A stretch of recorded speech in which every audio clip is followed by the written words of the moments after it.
There's about a projector. I can see what I'm doing.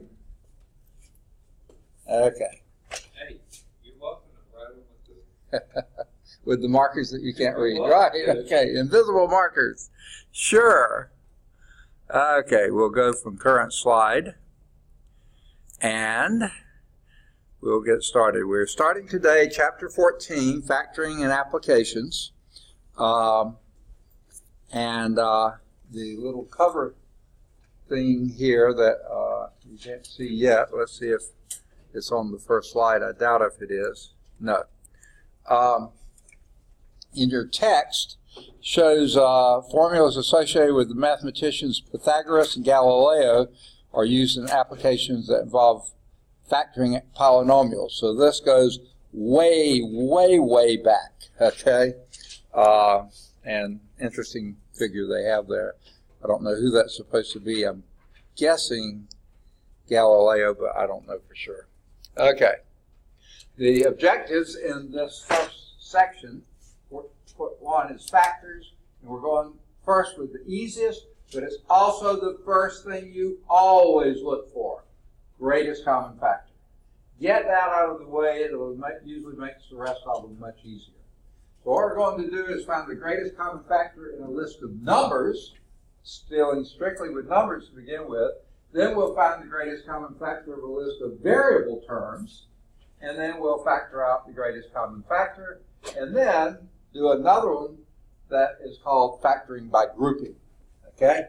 Which is a pretty interesting way to do. And actually in my calculus class this morning, we did a factoring by grouping problem. Okay, so it's nothing that's just going to show up here and you'll never see again.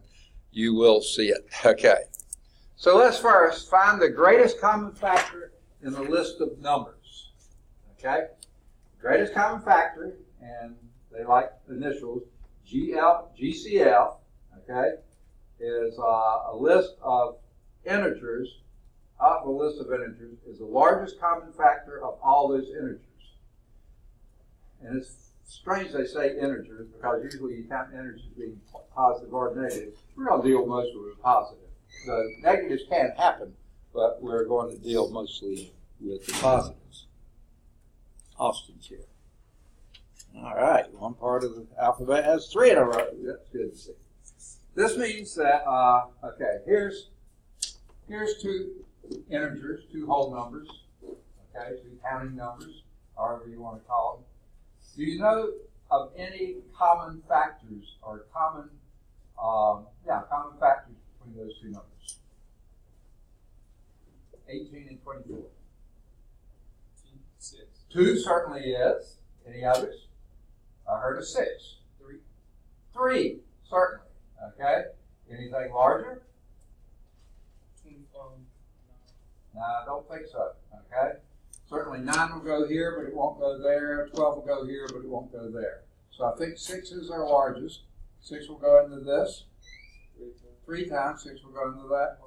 4. 3 and 4 don't have any common factors, so yes, we've got them. 6 is the greatest common factor. You're absolutely right. 2 was a common factor. 3 was a common factor.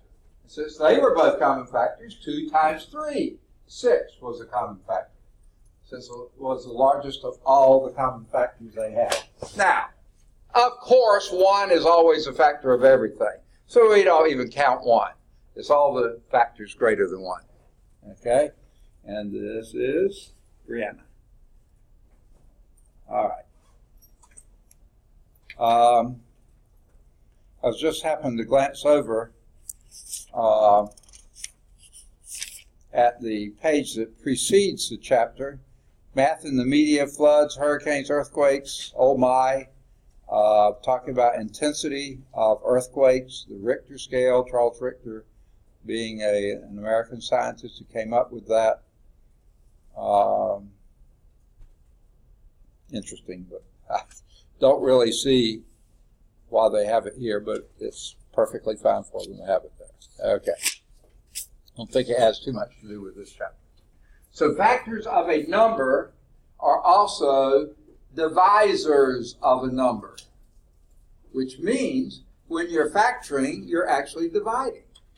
You may not think of it as that, but that's indeed what you are. And what was the operation that's the opposite of dividing?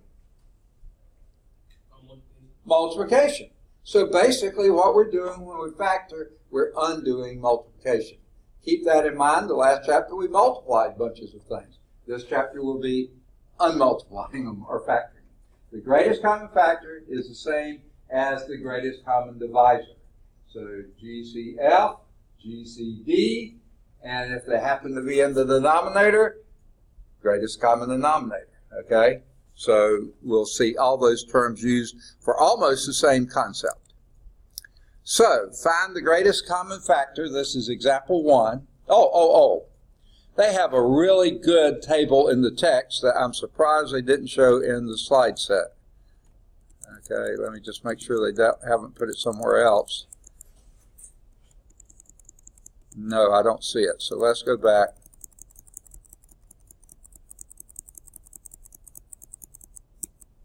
All right. Before we get to it, let's go over these. This is a really nice table that they have. Factors, also called divisors, okay? How can you tell if a number is divisible by the number? Now remember, we just don't even say 1. Everything's divisible by 1. How can you tell if a number is divisible by 2? Second? Second? Never mind. No, okay. I can't think of it in my head. I would say just by looking at Second? Looking at the seats. Second. Looking at the seats. It's even. Yeah. Even. Okay, what did you say? You say it's even. Even number, okay? And what does it mean to be an even number? The last digit needs to be divisible by 2, right? Any odd numbers, that last digit won't be divisible by 2. So the easiest way to tell if a number is divisible by 2, look at the last digit. If that's divisible by 2, and 0 is divisible by 2, just borrow 1, you got it, okay? So, it's even. Saying the same thing, okay? So we got that down. That's pretty easy. And they actually specify it in the book. Ends in 0, 2, 4, 6, or 8. The last digit is divisible by 2. How about 3? How can you tell if a number is divisible by 3? Anyone know? This is a little strange, but it works. When you add the digits together, what is that sum? If it's divisible by 3, the whole number is divisible by 3. So if you add 3 and 6 together, you get 9. Is 9 divisible by 3? Yep, so 36 is divisible by 3. How about this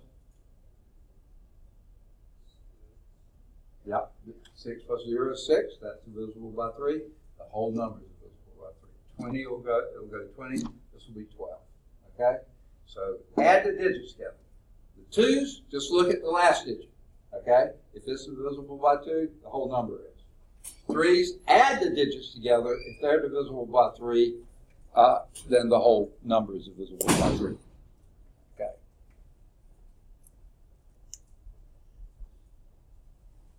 All righty. And Mitra is here. Okay. Another 3 in a row here. All right. How about 4? Okay. How do we know if a number is divisible by 4? Well, this is a bit strange, but true. If the last 2 digits are divisible by 4, is 36 divisible by 4? Sure. Is 60? Yes. Well, certainly, if that number is divisible by 4, it's divisible by 4. But if this is 5,836, that's also divisible by 4. If this is 3,483,860, the last 2 digits are divisible by 4, the entire number is divisible by 4. Okay?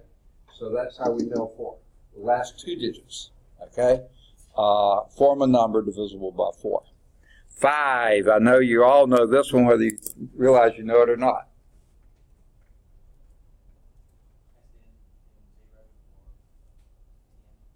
Or 5. Yeah. If the last digit is a 0 or a 5, the whole number is divisible by 5. Gotta be 5, 10, 15, 20. They're all in that. They're all divisible by 5. Okay? How about 6? There's no one magic little formula, but there's a couple we've already said. Remember, like we just said, if it's divisible by 2 and 3, it's got to be divisible by 6. So it's 2 if the last digit's divisible by 2, 3 if the sum of the digits is divisible by 3. If it meets both of those, it's divisible by 6. Just like we did in that last one. You know? Okay, and that's always true. Okay, 8. Oh, this gets really bizarre. And for some reason, my pen today just starts throwing in extra lines wherever it wants to, and curves and all sorts of things. It's not me, I don't think. The pen's been doing it all day today. In fact, earlier, I could even just get close to the screen and it'd start putting in all sorts of squirrely stuff. Literally. Okay? Well, 2 is if the last digit is divisible by 2. 4 if the last 2 digits is divisible by 4. And 8 if the last 3 digits are divisible by 8. My goodness, how would I know that, you know? So, but that's what it is. That's the only rule we have for it. If the last 3 digits are divisible by 8. 9. Any rule for, oh. What did I skip?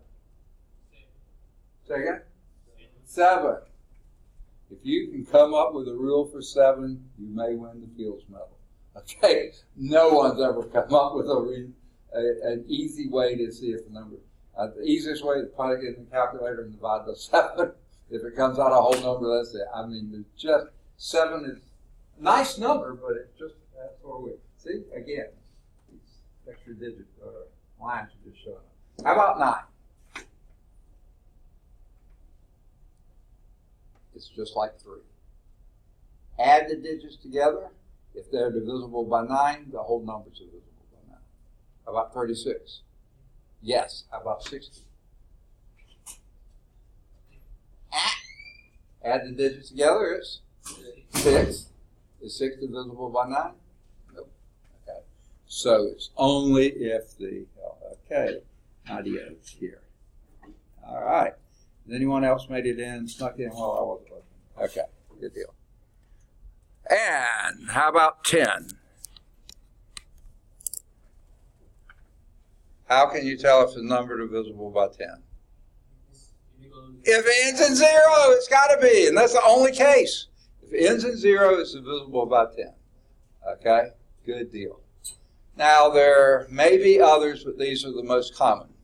11, there's nothing I can think of. 12, if it's divisible by both 3 and 4, or 2 and 6, you could do something like that. Most of the time, we just divide out the easy things and see if you can keep going. 14 is so close to 7, there's not much you can do with that.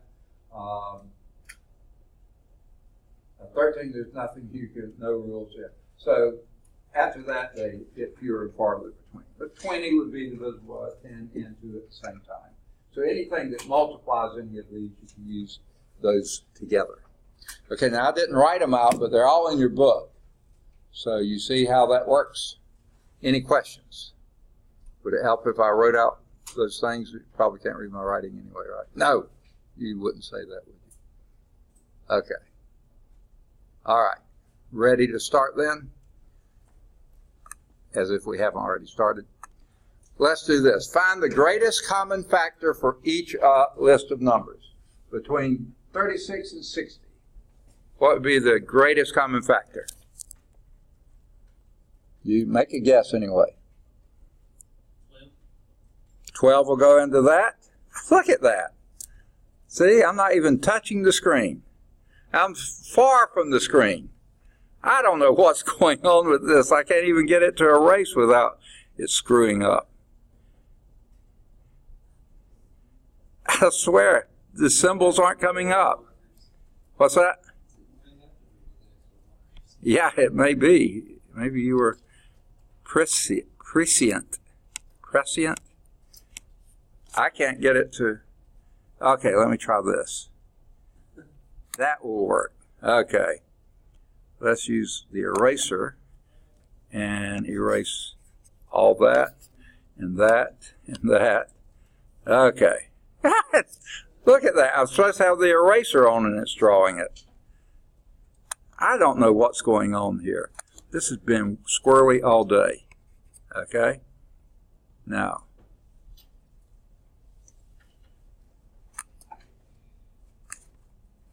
okay, let's go back to the pen. I don't know what to do. I don't know why it's doing it. Okay. 12 will go into 36, and 12 will go into 60. How many times will 12 go into 36? 3 times. How many will it go into 60? 5. Yeah, no common factors between those two, so 12 is the largest. So that's a real good clue of whether you got the greatest common factor or not. Sorry about all the squiggly stuff.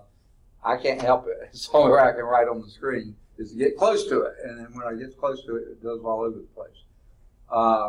You know that 12 will go into both of those. To see what the result of dividing those into it. If these have no common factors, these are the biggest. If these had a common factor, then take that common factor out and multiply it by those. Okay. So, good deal.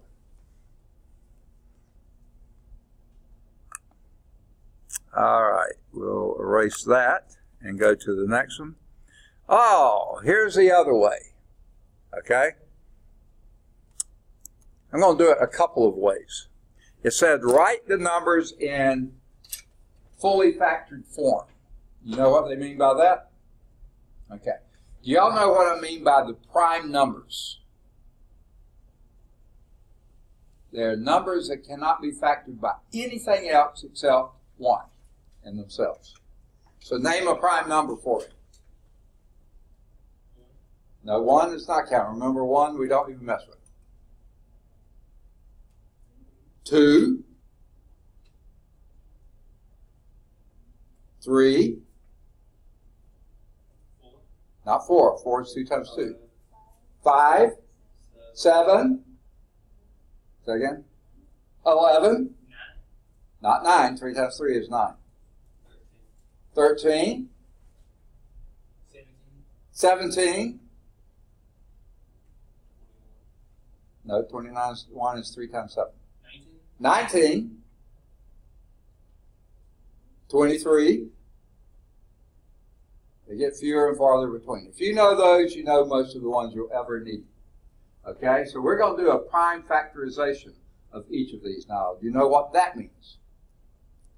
I know of 2 ways to do prime factorization.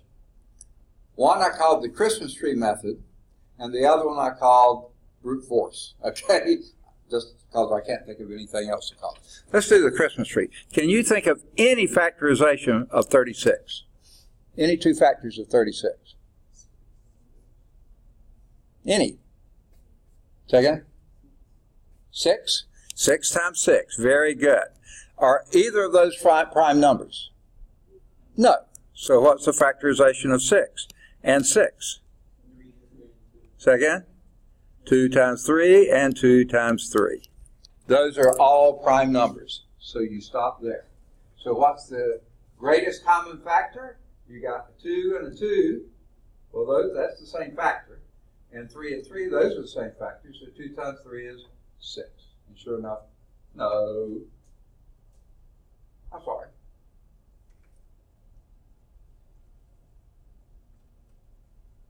Oh, yeah. 2 times 2 times 3 times 3. Those are the prime factors. We do the same thing for 60. Let me pull it over here and do it. 60. Give me some factorization of 60. Any factorization. Say again? 6 times 10. Sounds like a winner, okay? Now, is 6 prime? No. What's its factorization? 2 times 3. How about 10? Is it prime? No. What's its factorization? 2 times 5. Okay? All those are prime numbers. So, what's the greatest factorization, greatest common factor? They both have a 2, a 3, and another 2. Multiply those together, and what do you get? 2 times 3 times 2? 2 times 2 times 12. And that's what we got before. The ones that they have in common. So that's what I call the Christmas tree method. See how it spreads out like a tree? Okay? Here's what I call the brute force method. What's the smallest prime number? You've already told me before, but just remind yourself. 2, okay? Let's do 2 into 36. Will it go? How? Yes, it will. 2 will go in 36. How many times?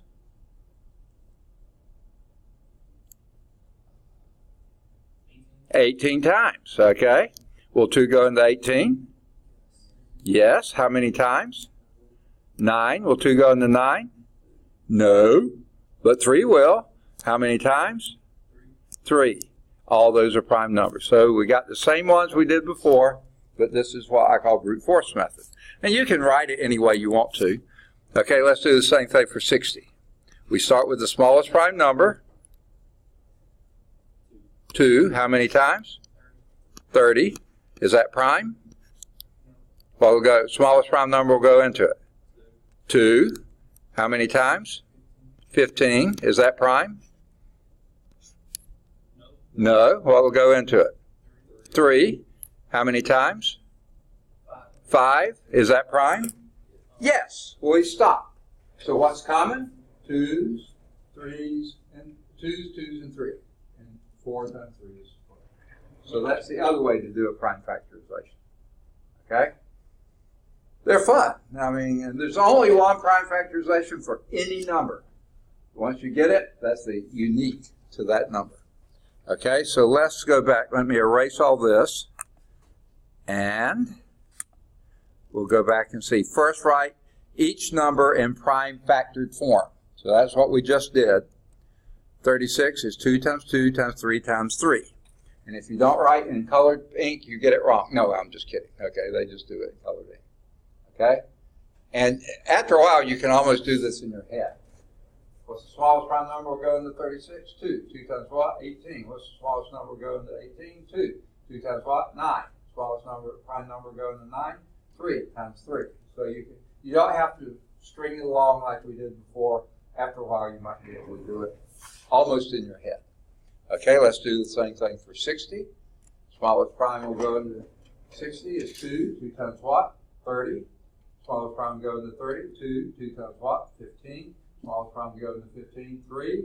3 times what? 5. That's prime stop. And you see that 2 times 2 times 3 shows up in both. That's your common factor. Because it's a factor of both of these numbers. The 3 and the 5 are not common. The last 3 and the 5, not common. Okay. Does that kind of make sense? Okay. Use each prime the least number of times it appears in all the factored forms. Here the factored forms share 2 2s and 1 3. Even though there's 2 3s over here, there are not but 1 there, so you can only do 1. Okay? So the greatest common factor is 2 times 2 times 3, which is indeed 12, which we saw before by inspection. Okay? Big, hairy numbers, prime factorization is pretty much the only way to go on those. Okay, find the greatest common factor for each of those. There's 3 numbers. How do you want to do it? Inspection, Christmas tree, or brute force? I don't care. What do you like best? Anybody?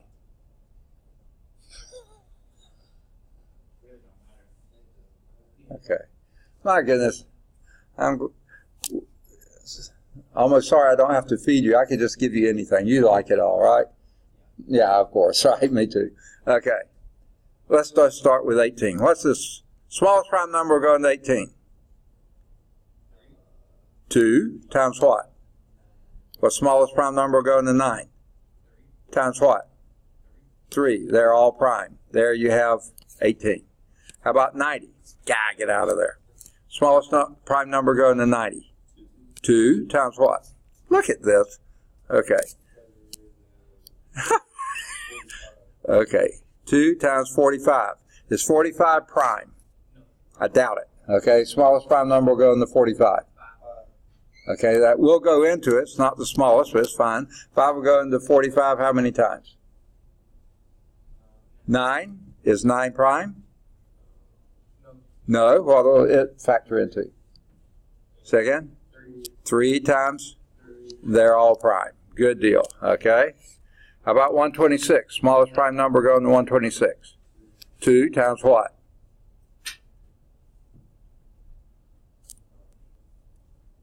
I've got to sneeze, sorry.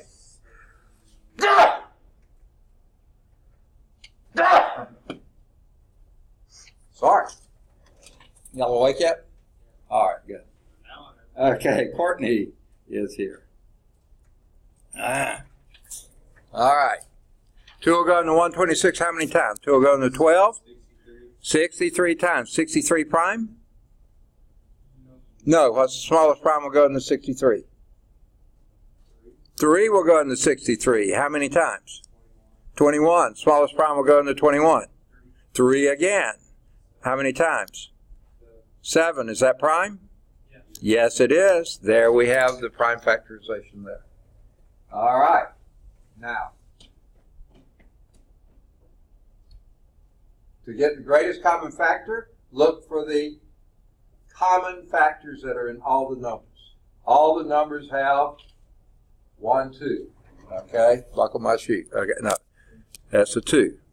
All the numbers have 2 3s. 3 times 3. And that's all, folks, because that's 18 right there. So 18 is the greatest common factor between those 3 numbers. 18 will go into 18 one time. 18 will go into 95 times. And 18 will go into 126 7 times. Hey, did you realize it would be that easy to divide now? Once you got prime factorizations, this will go into that 1 time. This will go into that 5 times. This will go into that 7 times. Wow. Really makes division a lot easier than it used to, didn't it? Okay. Prime factorization can be your friend. Be nice to it. Okay? Any questions before we move on? If you're still writing. Does this make sense?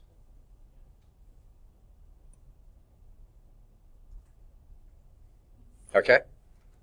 Let me erase this first. Erase. Have to use the keypad because, okay. Find the prime factored form of each number. 18 is 2 times 3 times 3. We did it that way. Smallest prime will go into 18 is 2. 2 times what? 9. Smallest prime will go into 9 is 3. 3 times what? 3. They're all prime. 2 times 3 times 3. 90. 2 will go into 90. 45 times. Smallest prime will go into 45 is actually 3. Y'all said 5. It's fine. You can do it any order you want to. 3 will go into 45 15 times. 3 will go into 15 5 times. They're all prime. So now we have the prime factorization there. And we do 126. Smallest prime will go into 126 is 2. 2 will go into 12 6. 2 will go into 6 2 times. Is that right? 2 will go into 12, yeah, 2 will go into 6, 3 times, okay? 63, I'm sorry, my head's not right. 63, 2 won't go into 63, but 3 will. It'll go into it 21 times, 3 will go into 21, 7 times, and there you've got it. Okay?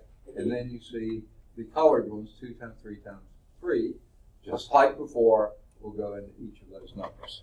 Now, don't think that 18 will go in every number. It won't, okay? But those 3, it will. All right. Any questions on that? So all factored forms share 1, 2, and 2 3s. Those 2 times 3 times 3, which is 18, is the greatest common factor. All right. Number C here. Greatest common factor for this list of numbers. Smallest prime that'll go into 48. 2 times what? 2? 24. Is 24 prime? No way. Okay. Smallest prime will go into 24. 2 times what? 12. Is 12 prime? No way. Smallest prime will go into 12. 2 times what? Is 6 prime? Smallest prime will go into 6. Times what? 3 is 3 prime? Yeah. There we have it. 2 times 2 times 2 times 2 times 3. 61. Smallest prime will go into 61. Say again? 2, the last digit's not divisible by 2. That won't work. 3 won't work. 4 won't work. 5 won't work. 6 won't work. We don't know about 7, but 7 won't go in the 61. 8 won't work. 9 won't work. Guess what? It's prime. Right? How about 72? Smallest prime will go in the 72. 2 times what?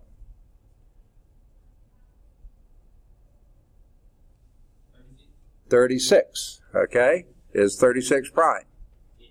No. Well, the smallest prime will go in the 36. 2 times what?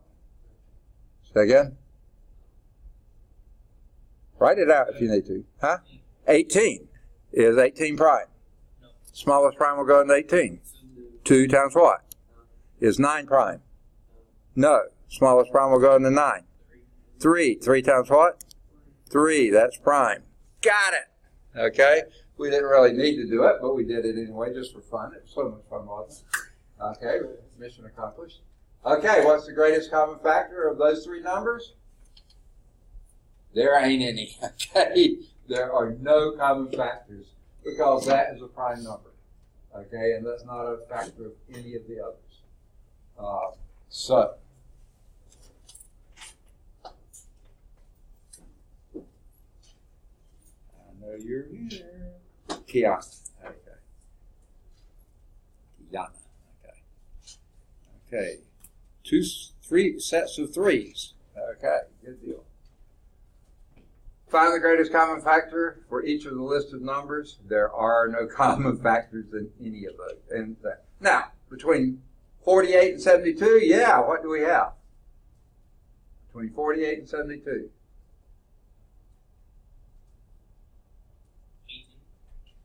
Okay? You have 4 2's here, 3 2's there. The least number that's common, that's 3. You have 2 3's here, 1 3 there, that's the least number. So it's 3 2's and 1 3. 3 2's is what? 2 times 2, 8 times 3 is 24. 24 will go in there, 24 will go into there. 24 won't go into 61. There aren't any common factors that goes into all those 3 numbers. Ha! Okay. So no primes common to all 3. So the greatest common factor is, and I said we wouldn't say this, but they're going to say it, 1. That's the only thing that will go into all those. Okay, but it's not much fun to factor. Okay, now what if we have, rather than numbers, we have variables? Well, let's see how they do it first, since we got it here. Okay. 48 was 2 times 2 times 2 times 2 times 3. 61 is 1 times 61. I don't know why they even wrote it. Okay, and 72 is 2 times 2 times 3 times 3, just like we found out. And there are no common primes common to all 3, so the greatest common factor is 1, but it's not prime, so why write it down? I don't know. Greatest common factor is 1. Okay, that's all. Okay. Now, I guess maybe we should say this. What if these were 3 denominators in a thing you were needing to add or subtract fractions of these 3 denominators? How would you find the least common denominator? Well, certainly it has to have a 61 in it, and it has to have 4 2's and 2 3's. So then you get the most that's in any one of them, because it has to be common. So basically 48 times 3, that would be the greatest common, times 61. You have to multiply them all together to have least common denominator. So that gets to be a pretty big number. Okay, so let's move on to finding the greatest common factor for variable terms. These are terms that have variables in them. The exponents on a variable is the greatest common factor, the greatest common factor is the least exponent that appears on that variable in all the terms. It has to show up in all the terms, and that's the least number of times. Okay? A lot of blah, blah, blah. Let's see how it appears. Find the greatest common factor for each list of terms. here's 12x squared and negative, and here they are putting in a negative, so it's perfectly okay, 30x to the fifth. Well, what's the least common prime that'll go into 12? 2 times what? Is that prime? No. So what will go into the 6? Times what? 3. Is that prime? Okay. And then let's just write down x squared to whatever it is. That's how many x's is in x squared? X times x. You're perfectly right. Okay, now the minus sign, just pull it on the outside. It doesn't matter. Okay? Least common prime number will go into 30. 2 times what? 15. Is that prime? Well, go into 30. I mean 15. 3. Times what? Is that prime? Yeah. Yes. So we've done it. How about x to the fifth? X times, x times, x times, times, no more. Okay. 5x is there. Okay. Now what's the greatest common factor between these? Well, you can either put plus or minus. It doesn't really matter. The sign is immaterial. But this has to have, these have a common 2, a common 3, and 2 common x's. So 2 times 3 is 6x squared. That's the greatest common factor between this. 6x squared. 6x squared will go into 12x squared 2 times. 6x squared will go into negative 30x to the fifth, and it makes it real easy to do. The minus comes down. We've already used the 2 and the 3. Okay, that'll be 5, and we'll use 2 of the x's, so it'll be x cubed. See how easy it is to divide now that we know common factorization? Really neat. Okay? Greatest common factor. I said that wrong. We took the... Okay. This is the greatest common factor. What I was doing on the second part was what's left. What's left in this one after you take out 6x squared? 2. Over here, what's left is that. Okay. I took them out, but I had wrote them separately. This is a common factor between both of them. This is what's left. This is what's left. Okay. I sort of carried away. Okay. I'm sorry, I wrote them as if that's the same. It's not. Greatest common factor is 6x squared.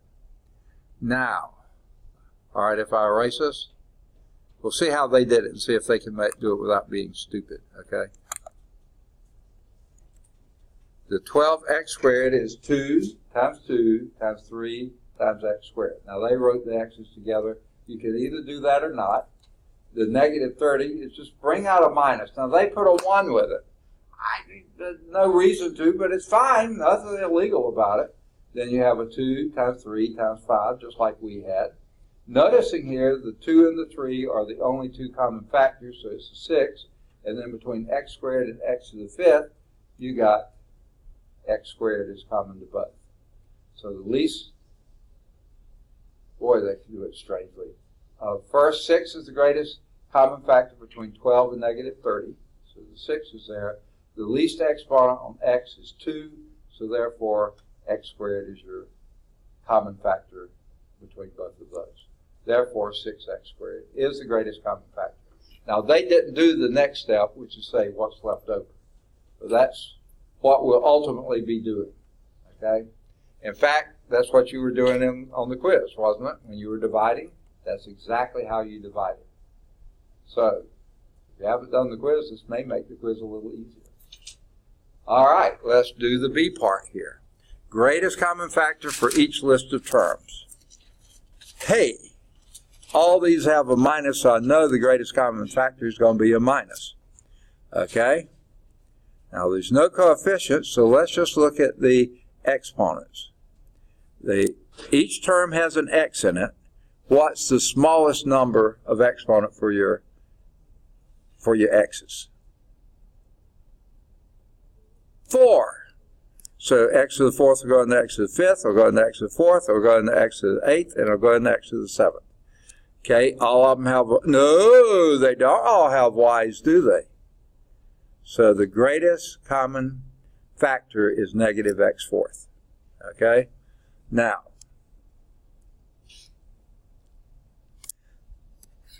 we're not supposed to do this yet, but I'm not going to charge you any extra for it, okay? What's left over if you factor out a negative x to the fourth? What's left over here? The minus sign's gone. What's left?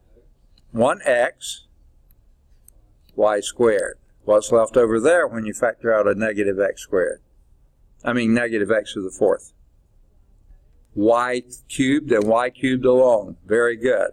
How about the negative x to the eighth, y to the sixth? What's left over when we pull out a negative x to the fourth? X to the fourth, y to the sixth, because we didn't pull any y's out. Okay, next.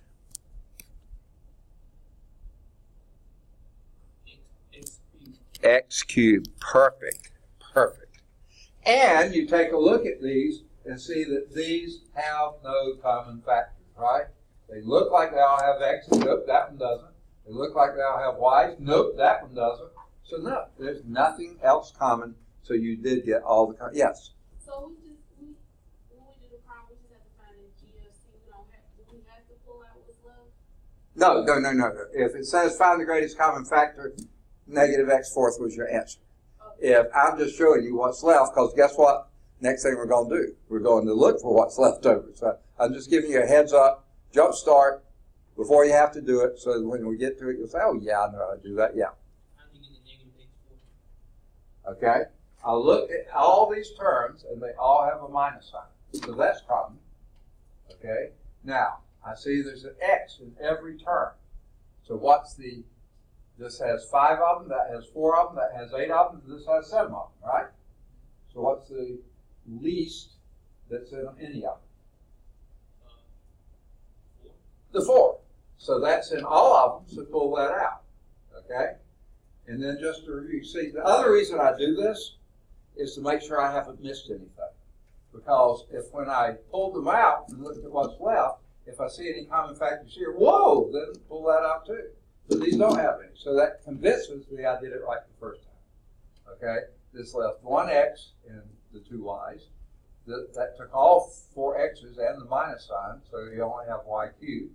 This took 4 of the x's, so you have 4 left, and all the y's, 6. And this took 4 x's and the minus sign, and you only had 3 x's left. So that would be what was left over. And since there's no common factors there, I know I got it right here. That's why I do it. See, I hate to make mistakes. Like I almost forgot to mark Evelyn here. And that would have really made me mad, okay? But she came in and I forgot to mark her. Anyone else came in since I called roll that you haven't seen or heard me mark you? Okay. You are now marked. Okay. Yes, I got you, yeah. Because I was mispronouncing your name. I said Tayana. I said, nope, Tiana. Okay, yeah. So I got you. Good deal.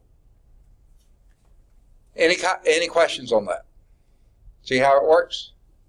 Okay. Let me erase these so that I'll be able to write better. Read better. Why did they put them down there? I don't know. Okay. So you see, I don't know. Yeah, it's much better if you spread them out like that. I don't know. Let's see what they do next. Maybe it'll make sense. There's no y in the last term, so y will not appear in the greatest common factor. Okay. There's an x in each term, and 4 is the least exponent on the x. Thus, why do they say that? Greatest common factor is x to the 4th. Why don't they say minus x to the 4th?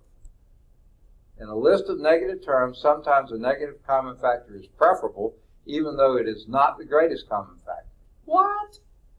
Oh, they're saying minus is less than positive. They're wacko. Okay. In B above, we might prefer to say minus x to the 4th is a common factor. Yeah, I prefer that. But guess what? If you prefer the other, I'm not going to mark it wrong. If the book accepts it, I'll accept it. Either way. Okay?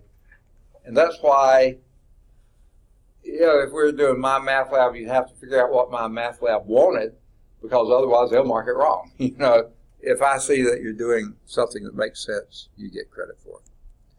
All right, let's see. That was example which 2, wasn't it? Yeah. And in the book, 2 had only 2 as well. All right, so here's finding the greatest common factor for variable terms. Step 1, factor. Hey, that's what we're doing, okay? Yeah, write each term in prime factored form. Now, each number in prime factored form, okay? List the common factors, okay, of those number factors. List all those. List each prime number or variable that is a factor of every term in the list. If a prime does not appear in one of the prime factored forms, cannot appear in the greatest common factor. Okay? Choose the least exponents. Okay? Use the exponents on the common prime factors, the least exponents from the prime factored form. Blah, blah, blah. Okay. Multiply. Multiply the primes, as in prime numbers, and then multiply that times the greatest common variable factor. Okay, if there are no primes left after step 3, the greatest common factor is 1, which I wouldn't even bother to say. And I guess that I will go on and mark. Oh, if I look at the right class, I'd find you. Great joy here. Okay, is anyone else coming since the program? All right, we're doing factoring out greatest common factors from variety of terms. Okay, now there's a little caution here before we go to objective 3. Okay, here's a polynomial, 3m plus 12. Now notice that plus is not a time sign. Okay, so don't be thinking that these are multiplied together. These are multiplied, and the prime factors here are multiplied, but you got a plus sign in between. It's not in factored form when written in the sum. If you just wrote this as 3 times m plus 3 times 4, that's still not practical. You factored each term, but you haven't pulled out the greatest common factor. So if you pull out, what is the greatest common factor between these two terms?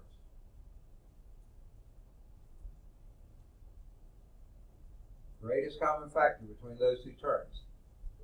3. Once you pull that out, this is in factored form. 3 times m plus 4. How do you know that's true? Distribute. 3m plus 3 times 4 is 12. So yeah, that is factored form. That is not this is. Does that make sense? In order to be in factored form, it doesn't just mean factor each term, pull out any common factors. And if there are any, it's not factorable. Okay? So that makes us ready for objective 3. Everybody got it? Okay. Factor out the greatest common factor in these two terms. Okay? Now, how are you going to proceed? You tell me. If you can do it by inspection, fantastic. But if you want to do it carefully, I see 8, right? Say the greatest common factor here is 8. I know 8 will go into 24 and 8 will go into 40. So let's try that. We'll factor out an 8. Anything else? X what? Cubed. Okay. Now 8 will go into 24 how many times? 3. And x cubed will go into x fifth how many times? A little louder. X squared, is that what I heard? Good. Minus, because the minus is there. 8 will go into 40 how many times? 5. And x cubed will go into x cubed how many times? 1 time. So 1 times 5 is 5. So we just do that. Now, here is when you look again. Are there any common factors left in here? No. Okay, so you got them right the first time. If you only saw the 4 to begin with, factor it out. But when you're finished with it, you'll see 6 and you'll see a 10 here. Hey, I can get another 2 out of that. Do it. Do it as many times as it takes until this is not factorable anymore. You just keep multiplying the things here until you finish. Okay? So there we have 8x cubed times 3x squared minus 5 minus 5. Okay? And if you want to check it, which I always like to check, I don't like making mistakes. I make a lot, but I don't like to. Check it. 8 times 3 is 24. X cubed times x squared is x to the 5th. 8 times minus 5 is minus 40. X cubed times 1 is x cubed. Yes, we got it right. All right. Any questions?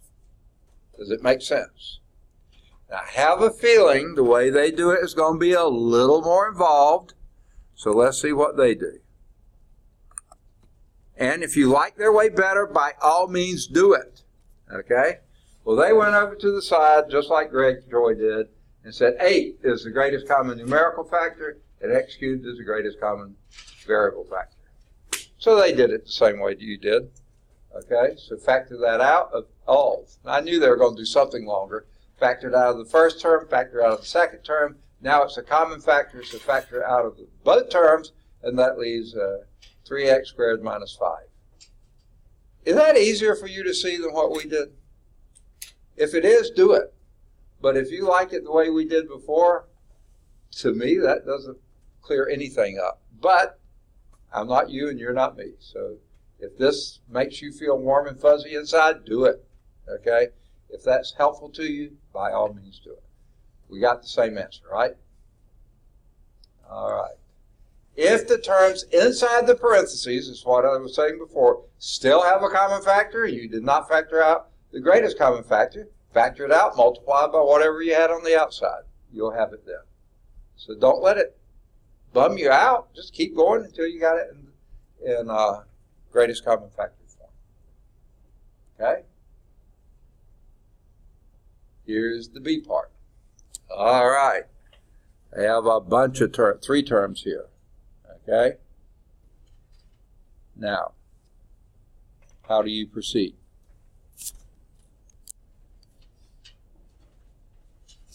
Factor out the greatest common factor. Say again? Okay, I see 4 in the first one. I see a 4 in the second one, but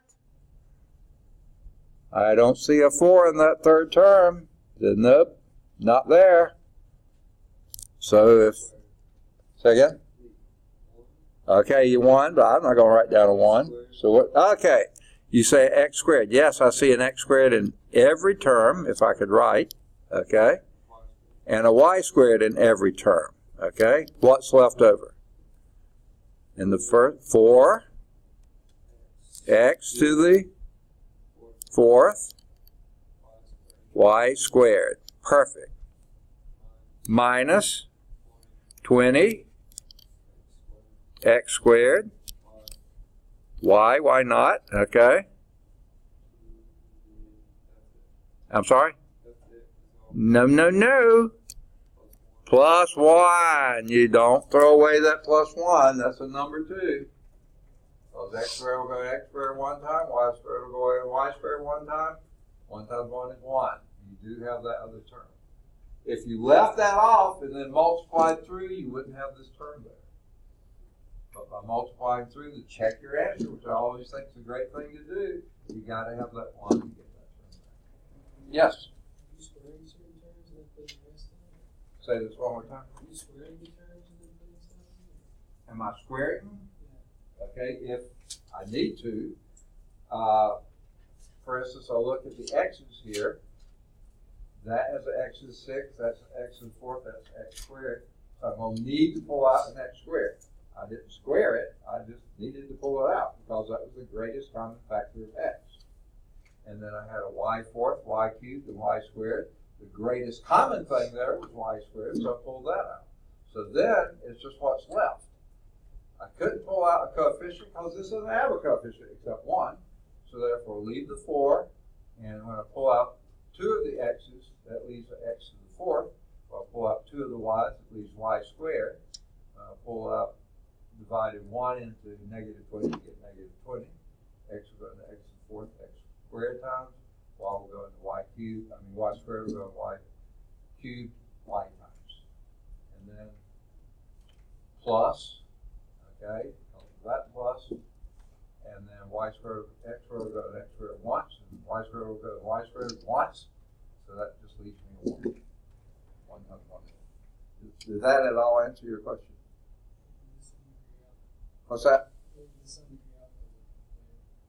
Okay, I couldn't hear that either. My hearing so bad. Okay.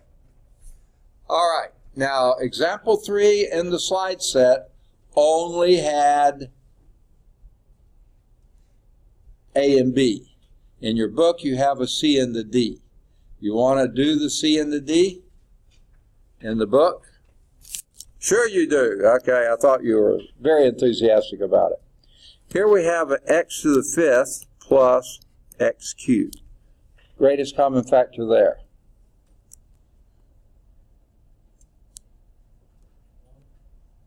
Okay, the numerical part will be 1. I won't even bother to write it down.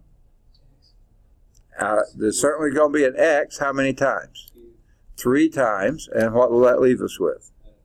X to the 2nd.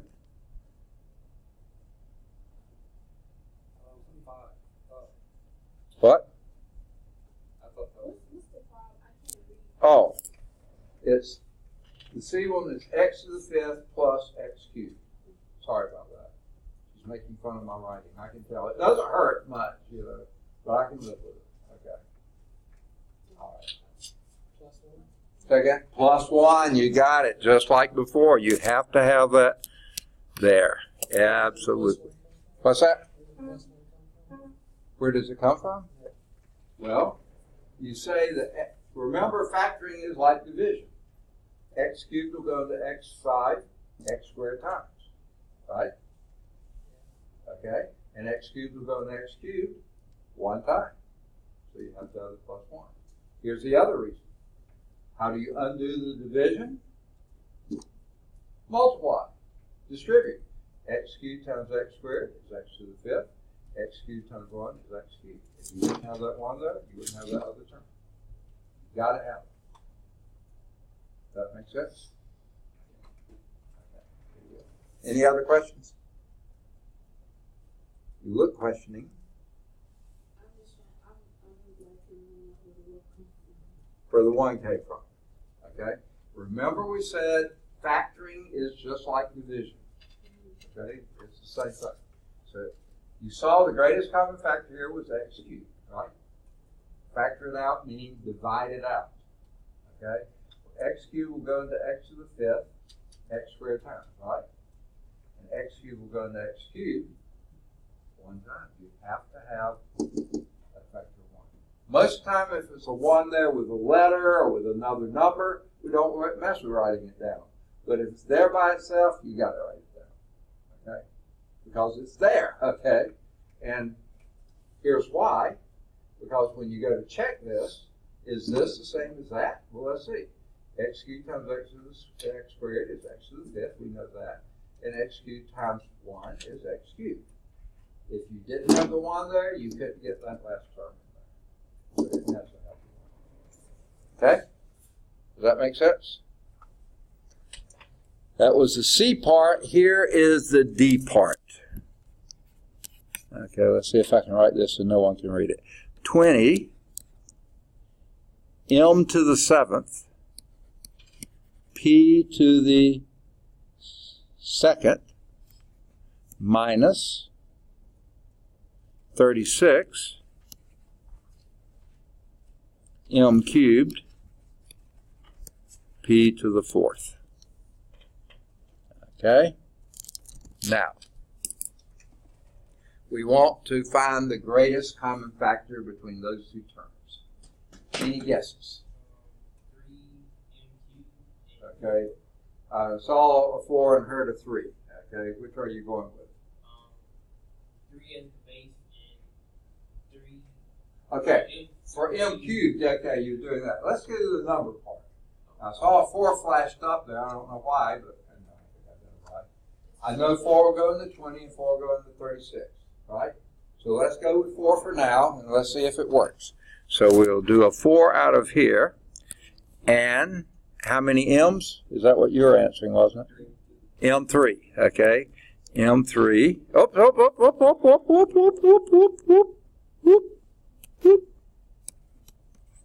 I put the parentheses in too soon. We were still taking all the common factors out. M3 P squared. Okay? Now we put the parentheses.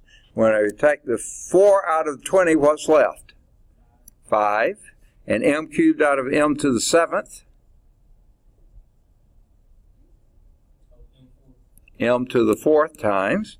And P squared out of P squared is 1. But since you have other numbers, you don't have to write the 1. Okay? Minus 4 will go into 36. 9 times M cubed into M cubed.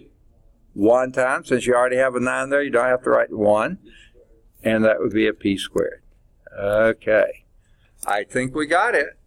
Okay? Here's why I know. Because you look at these two terms, there's no common factors left. 5 and 9. 9 is 3 times 3, but it doesn't have a 5 in it. 5 doesn't have a 3 in it. So you can't go any more with the numbers. This has M fourth, that has P squared.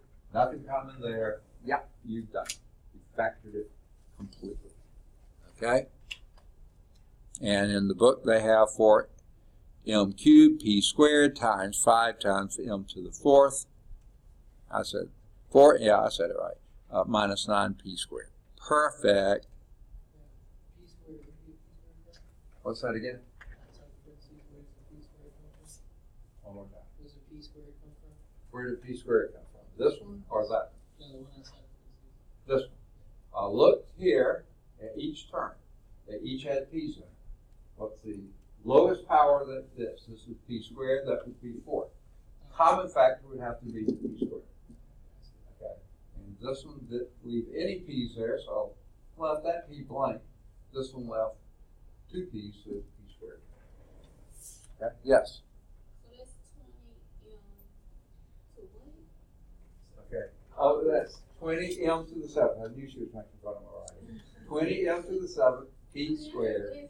No, I slashed my 7s. I did a lousy job of it. Sorry about that. Makes me feel bad. I'm okay with it. I really am. Truly. Okay. All right. Good deal. Does it make sense? Yeah, now that you know what we're talking about. Okay. Well, you should know what I'm talking about. I mean, can't you read my mind? Okay. You've never heard a teacher say that, can you? Never mind. Okay. And by the way, you know, we've been doing the examples from the slide set. Not all those are in the text. New ones are in the text. Please do those, okay? And they have those in the gray margins. Do those. And then do your homework exercise. You'll be a master at this in no time. Okay, you already seem really good about it. Okay, now, they go back to that 1 that shows up every now and then and say, be sure to include the 1 in a problem like 3C, like we just did there, and in the one we just did earlier, 3B, and check that the factor form can be multiplied out to give the original polynomial, which we did too. So I think we're ready for example 4. Any question before we go there?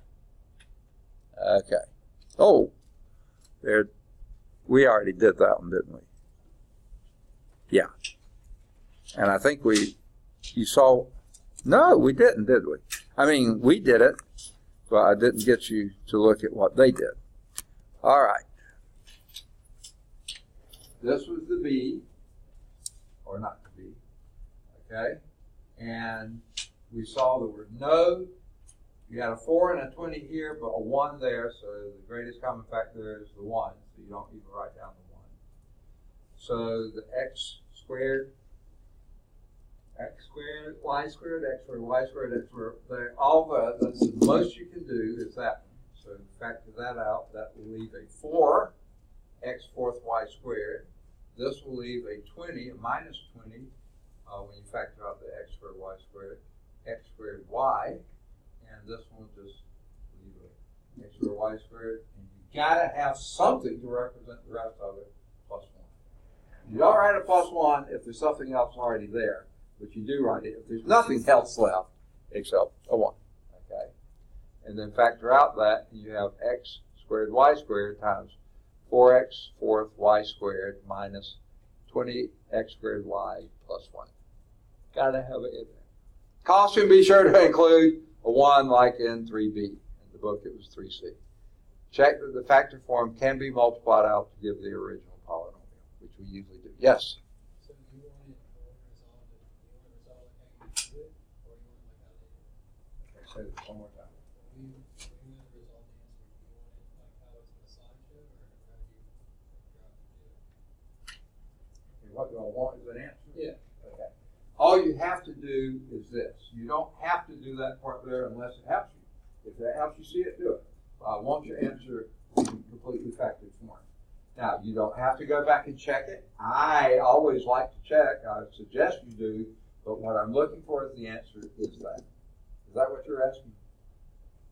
No. What were you asking? I missed it. No, okay. Is it? Sure? Okay. I thought that's what you were meaning. Okay, sorry about that. All right, that was example 3. Let's move on to example 4. Factor out the greatest common factor, okay? So here we have factor 3x to the 5th minus 15x cubed plus 6x squared. So they write it again. Good for them. Good first step. Write it again. You want to write it again? No, that's not. Okay, what do you notice? Do you see any common factors here? Let's start numerically. What do you see?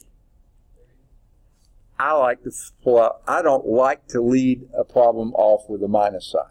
So let's take out the minus 2, okay? Minus 3, okay? That is the greatest common numerical factor, except they don't like the minus in there. I do, okay? How about variable? Say again? Okay. X, what? X squared. I like it. Okay, once you factored out the negative 3x squared, what's left in the first term?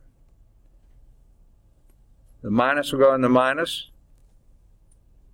Positive time, so we don't even have to write that down. 3 will go in the 3. 1 time, you don't have to write that down. X squared will go in the x to the 5th. So you write down x cubed. There, write that down. Okay? Now, if you didn't have that there, you would have to write a 1 or even a minus 1. But since you have something else there, you don't have to write either one of them down. Okay? And by minus in the minus is plus. This time you do write it because it's separating terms. Okay? And 3 into 15 will go 5 times. And x squared and x cubed, x times. Okay?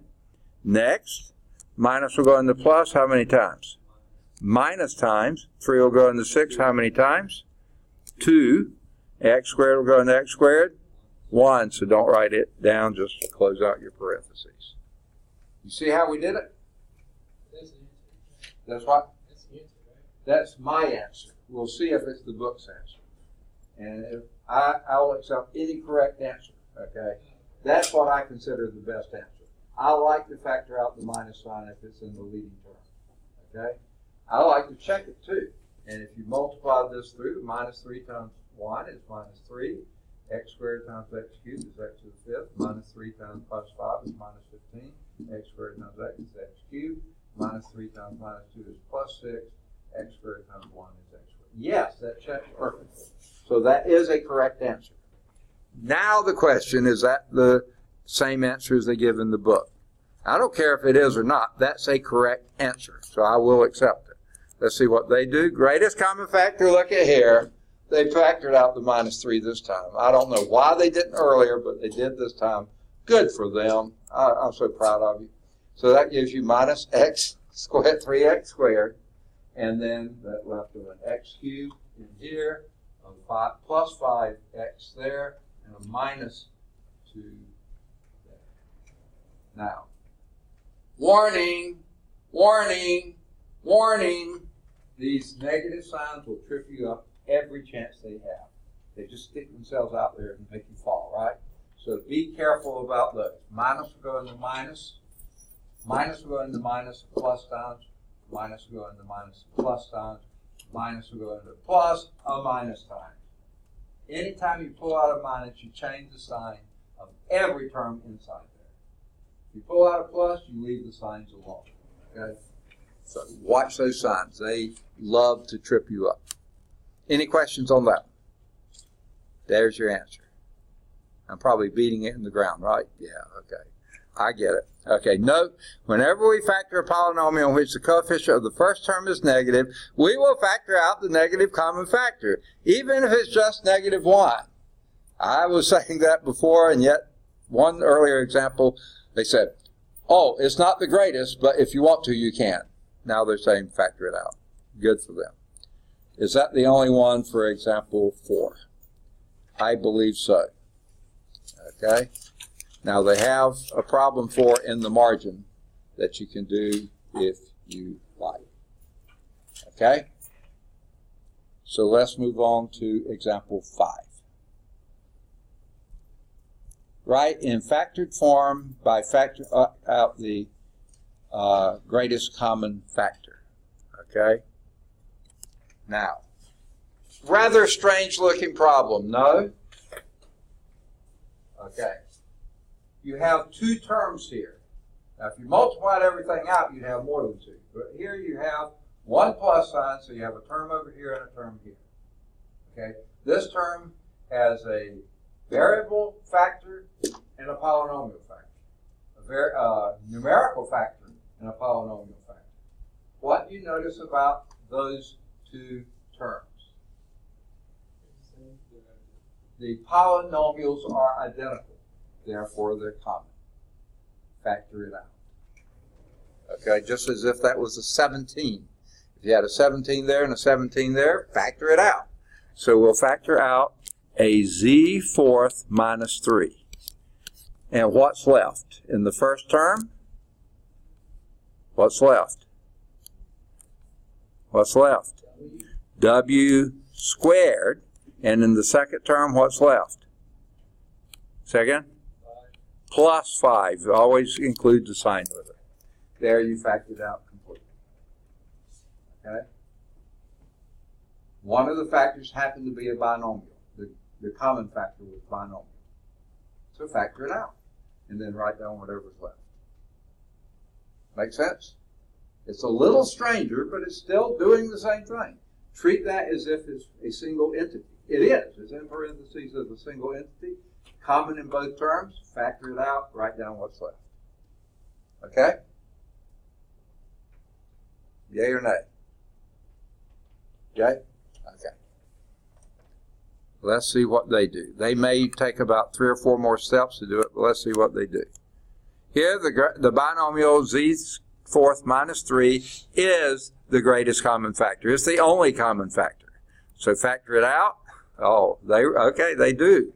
They write down the problem again, but this time putting the common one in blue. I wish I had thought of that. No, I don't.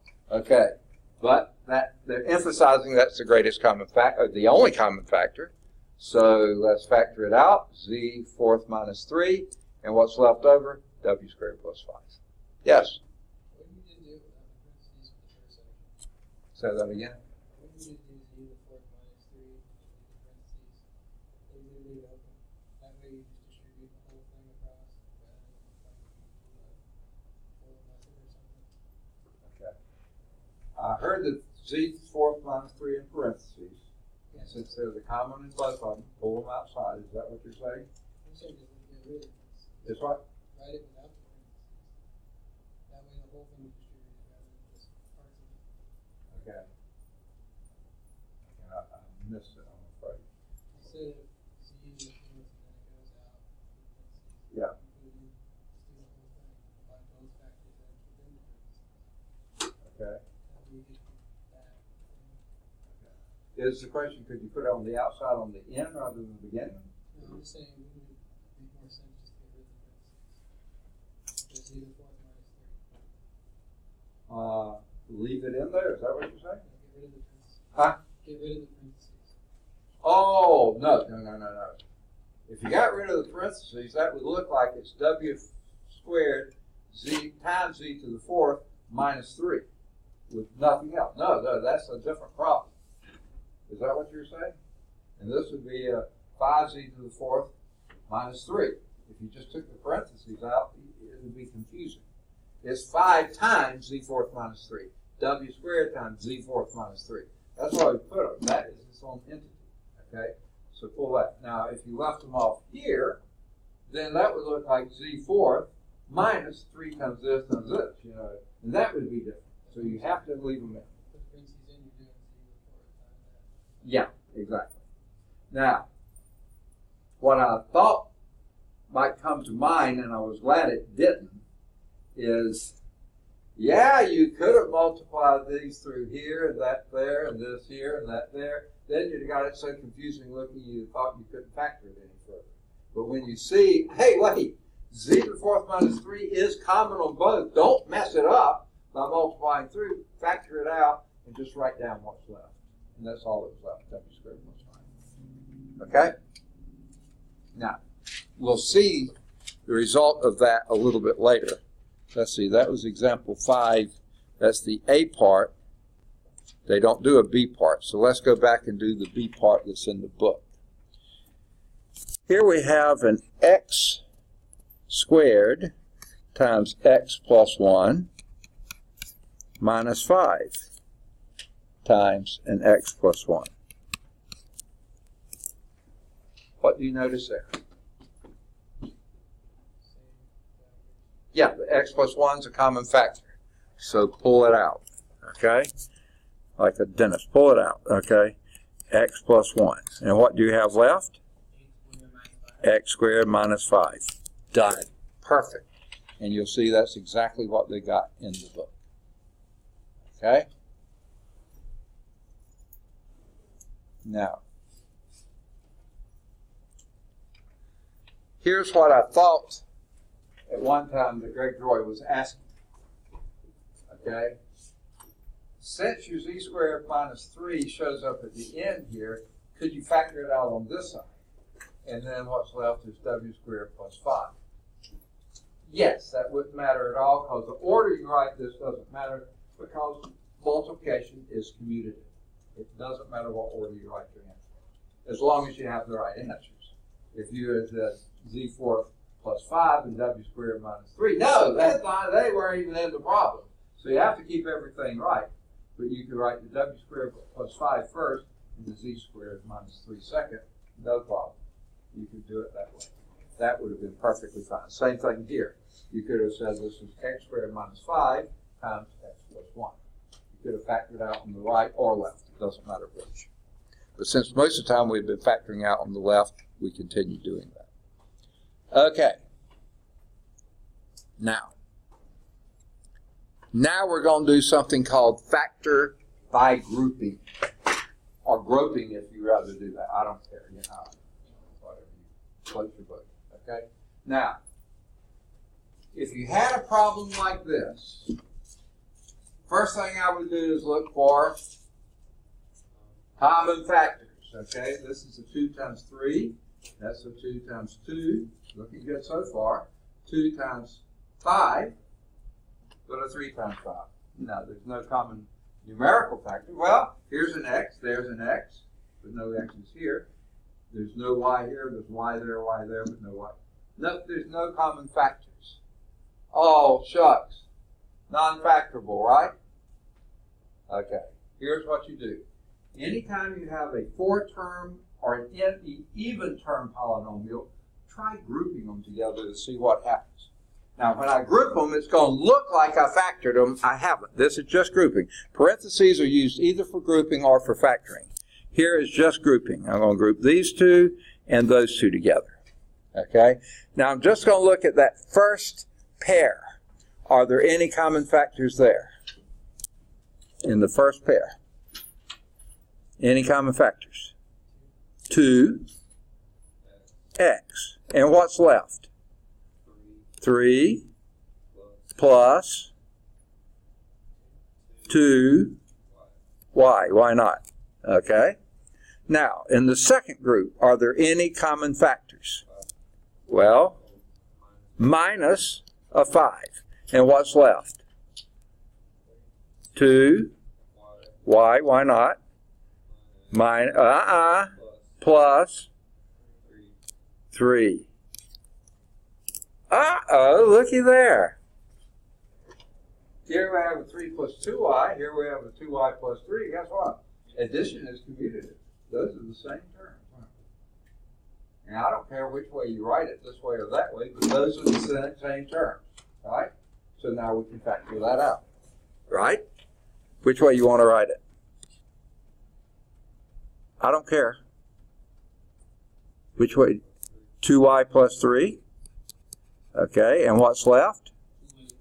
2x minus 5. Perfect. Okay? Now, only problem with this, checking it's a little messier. But you can still do it. You just FOIL it, right? 2y times 2x is 4xy. There that term is. Outer would be 2y times minus 5 is negative, no, not x. Negative 10y. There that is. And then the innards, 6x. There that is. And then the last is negative 15. There it is. Sure enough, that checks. Every term's accounted for. It did factor. Even though there were no common factors for all 4 terms, if you group them. Now, sometimes you have to rearrange the group and try again. Okay? You have to have something common in each group. That's called factoring by grouping, or grouping if you prefer. Okay. Now, only works for even number polynomials, 2, 4, 6. We're only going to do with 4s, I think. Okay? Let's see if we can get one more done. That was example 6. That was our only example 6. Let's do, in the book, they have several. Okay? You want to do their B next? Oh, wait. Yeah, I forgot. Let me see, let you see how they did it. If we leave the terms grouped as they are, we could try factoring out the greatest common factor from each pair of terms. Well, they're not really grouped now, but yeah. They wrote the problem down again. Oh, what a clever thing to do, okay? And then they left them as they are. They didn't put parentheses. I prefer putting parentheses so you see the groups better. Now, when I put that, I make sure to include that negative sign if it's in the second group. If that's a plus sign, it doesn't matter whether you include it or not. But if it's a minus sign, be sure you include that. And they looked at this and saw there's a 2x in these 2 terms, and they factored out and got a 3 plus 2y, just like we did. In these 2 terms, the greatest common factor was minus 5. Pull that out, and you left with a 2y plus, because you pull out the minus sign, 3, that one. And even though they don't look the same, they are the same, because addition is commutative. You can write it in the order. So the next is work showing a common binomial of 2y plus 3, and that's how we wrote it too in each term. And that will be, oh, they wrote it again. Good. I like writing it as many times as possible. Okay. Now that all they did was rearrange the 3 plus 2y to make it 2y plus 3. Perfectly fine to take an extra step and do that if you want to, okay? And then factor out the 2y plus 3. What's left is 2x minus 5. You've got your answer. Okay. Factor by grouping. Be careful with signs. I've said this over and over again. When doing any of these in a problem like example 6, it's wise to check the factoring second step before continuing. Okay. Well, all that made it so that, and that was the caution at the end here. Where we'll pick up next time is the B at the top of the page here. Okay? And we will go from there. Let's see, and homework exercises, you always have the ones in the book we didn't do, the great ones in the book we didn't do, and then in 14.1, I think you can do any of the ones 3 through 10. You can do any of the ones 11 through 20. You can do any of the ones 21 to 24. You can do 25 and 26 if you'd like. They're just answering questions. You can do any of the any of the ones 27 through 38. And then any of the ones 39 through 64. We did some of all those. And you can even do 65, 66.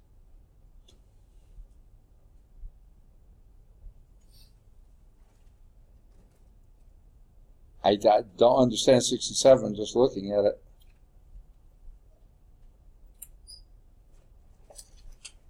It just says determine whether each expression is in factored form or is not in factored form.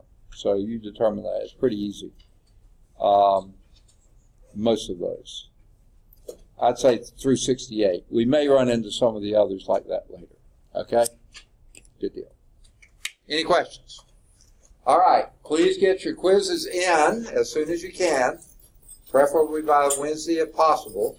And once I get all the vast majority of those quizzes in, then we can have the test in Chapter 3 and move on with Chapter 4. Chapter 4 is the last we do, so let's make the most of the time we got.